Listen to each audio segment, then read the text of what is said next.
कल्पना कीजिए, आप एक सुबह उठते हैं, अपने सामान्य जिम रूटीन के लिए तैयार होते हैं, लेकिन पाते हैं कि आपके जिम के मोजे रहस्यमय तरीके से गायब हैं।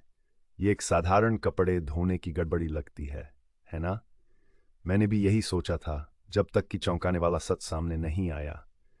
मेरी गर्लफ्रेंड और मैं कुछ महीनों से साथ रह रहे थे, जिम्मेदारियां साझा कर रहे थे, लेकिन वह हमेशा कपड़े धोने पर जोर देती थी। अब मैं यहाँ बिना मोजों के और उलझन में हूँ।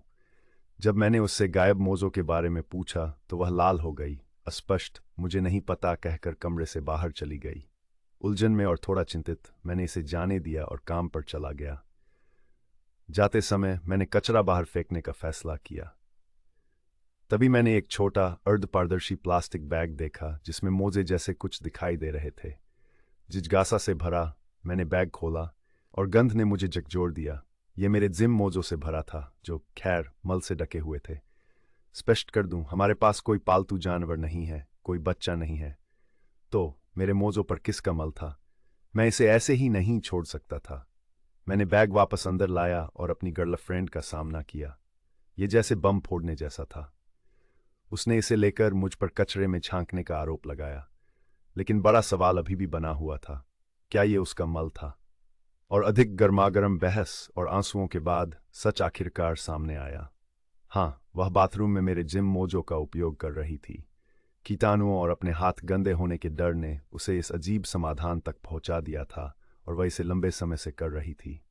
इस रहस्योद्घाटन से अभी भी हिलते हुए मैं काम पर चला गया, उम्मीद करते हुए कि हम अंततः इस गंदे स्थिति में हास्य खोज सकें।